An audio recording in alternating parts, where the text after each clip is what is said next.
Ed Gein, el carnicero de Plainfield. Atención. Las imágenes, contenido, comentarios y narración de este vídeo pueden ser extremadamente perturbadoras e inquietantes para algunos espectadores.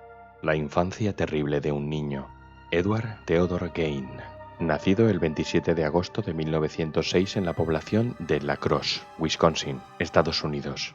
Era el hijo pequeño de la tortuosa pareja formada por George Gein, nacido en 1874, Augusta Lerck, nacida en 1878. George era un borracho que maltrataba de forma habitual a su mujer delante de sus hijos y la humillaba hasta la extenuación. De hecho, se gastaba el poco dinero que ganaba en prostitutas. Sin duda, era un matrimonio abocado al fracaso.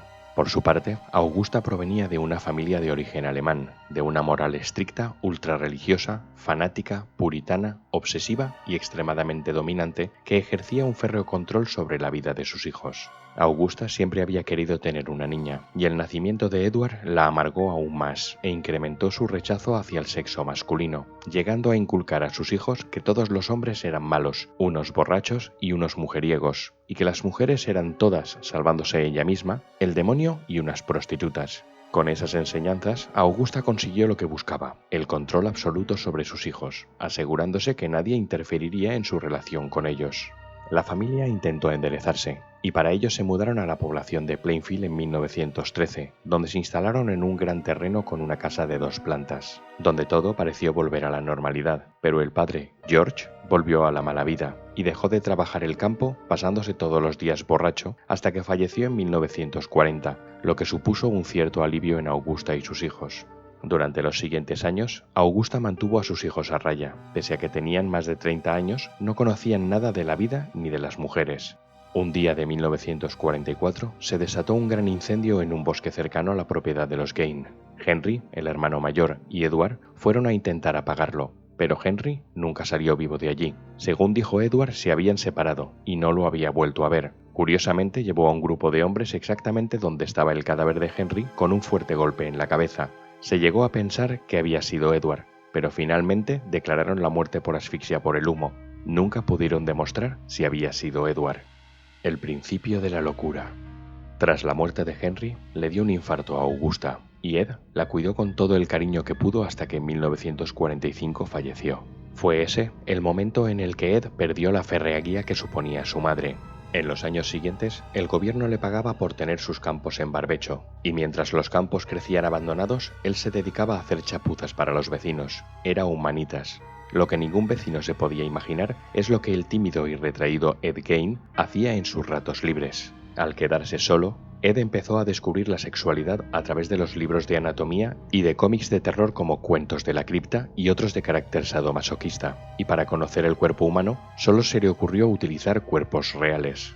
Ed visitaba los cementerios de los alrededores y del propio Plainfield después de ver las esquelas en los periódicos. Siempre buscaba el mismo perfil, una mujer mayor parecida a su madre. Ed el profanador. Ed acudía por la noche a los cementerios y abría las tumbas. Se hacía con los cadáveres y volvía a cerrarlas. Cargaba los cuerpos en su camioneta y los llevaba a casa donde poder diseccionarlos y estudiarlos. Y mientras, la casa de su infancia acumulaba basura, revistas y suciedad por todos los lados. Solamente había una habitación que se conservaba en perfectas condiciones. Esa puerta había permanecido cerrada con llave y en las mismas condiciones desde la muerte de su madre. Era la habitación de mamá, con una terrorífica mecedora en ella. El respeto que su madre le imponía era muy superior a sus necesidades necrófilas, y así fue hasta 1954, donde pasó de las mujeres muertas a las vivas. Mary Hogan. Mary Hogan era la conocida propietaria del bar de la ciudad de Plainfield, llamado la Taberna de Hogan. Era una mujer de mediana edad, algo gruesa y que se había divorciado 2 veces, con un pasado más que dudoso, porque al provenir de la entonces sórdida ciudad de Chicago, los rumores se extendían. Unos decían que ella había acumulado dinero siendo la madame de una casa de prostitutas, y con lo que sacó, empezó de cero. La otra teoría era que ella estaba relacionada con la mafia, y que había tenido que huir de Chicago, terminando en un lugar perdido donde no la buscarían.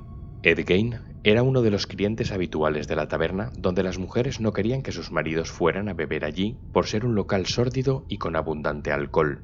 Ed se quedaba mirando fijamente a la señora Hogan de forma constante, cosa que a ella no le intimidaba. Estaba acostumbrada a lidiar con todo tipo de hombres. Y Ed no era distinto, solamente un hombre. Y así fue hasta el día 8 de diciembre de 1954, en el que un granjero llamado Seymour Lester entró en la taberna que estaba abierta, y pese a que llamó insistentemente, nadie salió.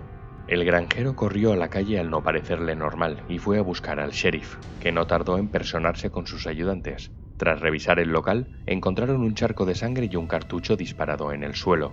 No había más pistas que seguir. Desde la policía hasta la población pensaron que la mafia la había encontrado y que se habían encargado de ella. Pasaron los años y el caso se olvidó. Durante el tiempo posterior a la desaparición de Mary Hogan, un vecino le preguntó qué opinaba sobre la desaparición de la tabernera, a lo que Ed no dudó en decir mientras reía: «No ha desaparecido. Todo este tiempo la he tenido en casa».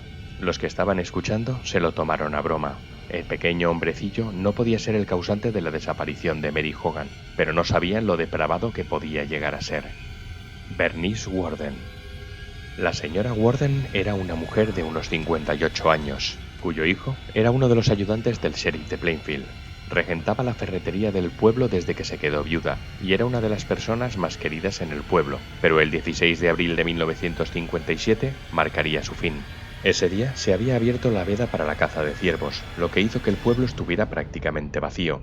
Ed, de nuevo, se había obsesionado con una mujer. Llegó la hora del cierre de la ferretería, y como era costumbre, el hijo de Bernice Worden acudió a recoger a su madre para ir juntos a casa. Cuando llegó, vio que las luces estaban encendidas, pero la puerta estaba cerrada y la camioneta de reparto no estaba. No le pareció normal. Al entrar, un charco de sangre y un cartucho en el suelo lo recibieron. De Bernice Worden no había ni rastro, y sobre el mostrador, el libro de cuentas que mostraba quién había sido su último cliente, Edward Gain. La detención de Gain. Frank Worden acudió rápidamente al sheriff a contarle lo que había sucedido. Este mandó varios coches a buscar a Ed Gain a su casa, pero no había nadie. No sabían que los hermanos Hill habían ido a buscarlo para que los acercara al pueblo a por una batería para su coche, y que a estos los recibió ensangrentado. Cuando estos le preguntaron, dijo que estaba desollando un ciervo. Los llevó a comprar la batería y tras eso los llevó a su casa, y se quedó a cenar allí. Mientras tanto, el sheriff, tras buscarlo por todos los sitios, se le ocurrió visitar a los pocos conocidos que tenía, y terminó en la granja de los Hill, donde vieron estacionada la camioneta de Ed Gain. Los Hill y su invitado estaban terminando de cenar cuando el sheriff llamó a la puerta. Le pidieron a Gain que los acompañara para hacerle unas preguntas. Tras conocerse que Gain había sido detenido, varias unidades acudieron de inmediato a la granja. Cuando llegaron, entraron por la puerta trasera de la cocina con facilidad, encendieron sus linternas y uno de los ayudantes notó como algo le rozaba el hombro. Delante de los ojos aterrorizados del ayudante y colgado del techo, se encontraba un cuerpo de mujer decapitado, abierto en canal como si de un animal se tratara. Era el cuerpo de Bernice Worden. El almacén de cuerpos. Tras un registro minucioso de la granja Gain, se encontraron cráneos a modo de ceniceros, los asientos de las sillas tapizados con piel humana, pantallas de lámparas, un tambor, una funda de cuchillo, unos guantes, polainas y un cinturón hecho con pezones humanos. Además de todo eso, un chaleco realizado con la parte superior de un torso femenino, que según manifestó Gain, se ponía en la intimidad y bailaba dentro de su casa. En el dormitorio hallaron 9 máscaras humanas con el pelo aún en el cuero cabelludo. Entre ellas se identificó la de la desaparecida Mary Hogan. Los expertos forenses determinaron que los restos humanos encontrados eran de aproximadamente 15 personas como mínimo. Este despreciable hombrecillo con los años se convirtió en referente de películas de terror en las que sus personajes estaban basados, desde La matanza de Texas a Psicosis, pasando por el personaje llamado Buffalo Bill en El silencio de los corderos. La condena de Gain. Edward Gain fue examinado por multitud de forenses y psiquiatras que determinaron que era incapaz de hacer frente a un juicio público, por lo que fue condenado a permanecer de por vida en un hospital para enfermos mentales, siendo ingresado en el Hospital de Salud Mental de Mendota, Madison, Wisconsin, donde Ed Gain fue un interno modelo que no causó problema alguno y donde falleció a los 77 años.